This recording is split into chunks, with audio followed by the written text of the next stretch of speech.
Today I messed up by volunteering to drive my professor to the airport. Posted by you/viewwish311.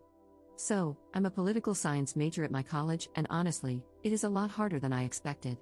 I love my major so much and hope to pursue law one day, but this semester, in particular, has bogged me down. My international relations class is what's really kicking me. The professor loves to favor her students who are in the student club that she advises and actively dismisses anyone who is not a part of it and not interested in joining. This is reflected in my grades and those of other students. English is also not her first language, and although I will say that even with her thick accent, she speaks English just as well as a native-born citizen, she doesn't always pick up on comprehension, which has led to so many problems that I can't even begin to explain.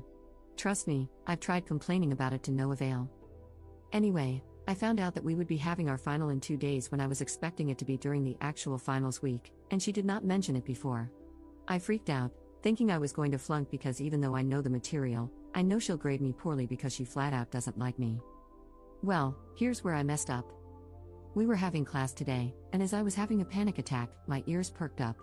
She asked if anyone could take her to the airport next Tuesday, and if they could, she would pay them $50.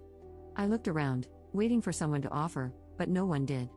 I sort of felt bad because, even though she has been downright rude to me, it makes me sad to think this is the first year she is spending without her husband, who died last semester. She was taken aback when I volunteered, but she gave me her phone number and address at the end of class. I told her, extremely confidently, that she didn't need to pay me $50 because it really wasn't that far to drive for me.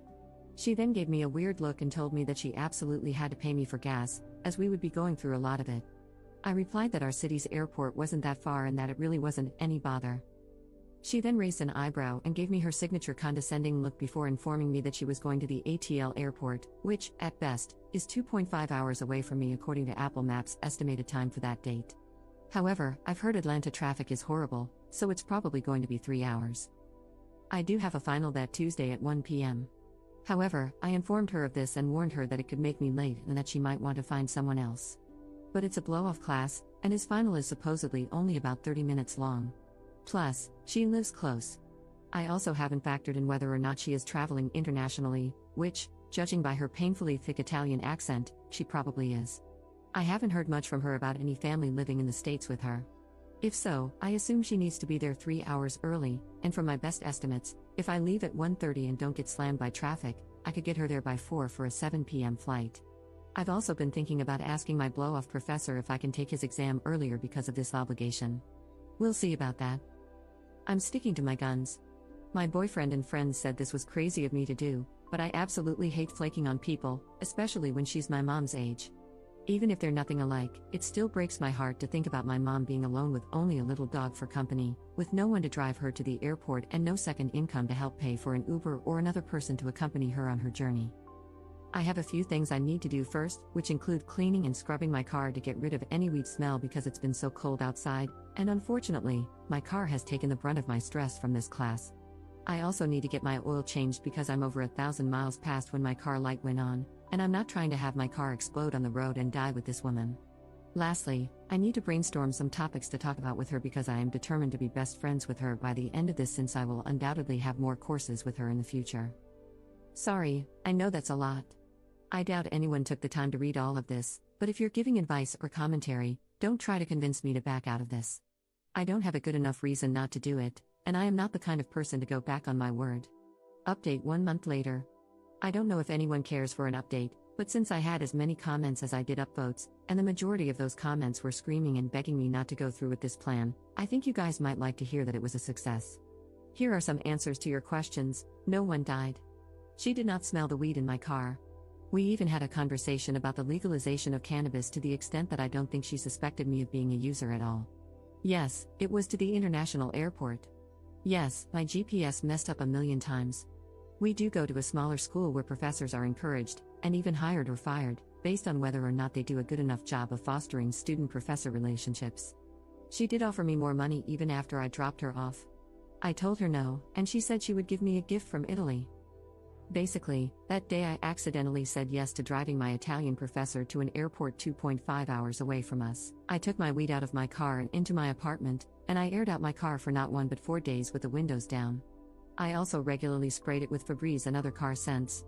Then I took it to a car wash, and the guy there gave me a free premium wash because my card wasn't working for some reason. Shout out to Mark 1 Car Wash. I'm sorry I didn't have any cash to tip the dude because you're seriously a lifesaver. So I got to scrub the living hell out of my car and vacuum it every last square inch, removing each little flake of ash and fallen bud. Then, that day, my laptop decided to die right when I needed to take my final, before I had to pick up my professor, so I was 15 minutes late and had an empty gas tank. She ended up paying for my gas, and her dog sat quietly in the back seat. I awkwardly told her she could look at my CDs if she wanted to play music since all I had was a speaker for podcasts. However, she simply said no and that we could find other things to talk about during the car ride. And we did. We talked for 2.5 hours about social justice, international politics, traveling, life, family, and learning. It was actually the best conversation I'd had in a long time. Although I did freak her out with my bad driving skills and forgot that there was a time change, so we arrived at 5 instead of 4 like I had planned. That meant we were not only stuck in work traffic but also an hour late to a busy airport, with her flight departing at 7. It was really refreshing to talk to someone who has gone through so much change. She grew up and studied in Italy before her late husband, who was then her boyfriend, convinced her to move to the States so he could teach at a prestigious university. Obviously, I'm not including real details. She has since bounced around the United States and the world, working with different international organizations and teaching at many good schools before making her way to mine. I have no idea why she stays at my school, and I asked her why she has stayed there since her husband passed away last year and all her family lives in Italy. She simply said that she loves her independence, that she loves change, and that when she feels there is another good opportunity, she'll move again. But for now, she has a lot of love and support where she is. She also said that love and support are key to change, even if you don't have a partner or someone to travel with or to, knowing that you have loved ones rooting for you, no matter where they are in the world, makes change so easy for her. Because the love never changes, even if the flight numbers do. She also told me I didn't need to live such a strict life plan. Some backstory: I was born in France, which makes it much easier to get citizenship there since the country recognizes that I have a stronger connection to it than someone who wasn't born there. I had always thought I would just do my undergrad, go to law school, and live near my parents and my boyfriend so I could be with them and take care of my family. When I told her my plan, she tried her best not to wrinkle her nose and told me that, although it was unsolicited advice, my connection to France, a strong country in the EU, was too good of an opportunity to pass up. After all, if I had French citizenship, I would be eligible to work, live, vote, and access services in any and all EU/EA countries. She told me that living near my family was fine and that she understood that well enough, but that I also have other family members to help take care of them. She said she doesn't want me to fall into what so many women do. I agreed with her when she said she has only ever heard women say they need to live near their parents or partner because someone has to be the caretaker, and that it's never meant opting out of opportunities or bigger horizons because they're worried about getting married or taking care of their parents. By the end of it, I felt like I had thought about things I had never given myself the room to consider because I didn't want to dream about things that wouldn't happen. But now I know they could happen, and I have more opportunities than most to live a crazy life. I'm glad I talked to someone who loves change so much because I was finally able to understand why someone could. Also, I officially signed up to take her film class next semester, hee hee.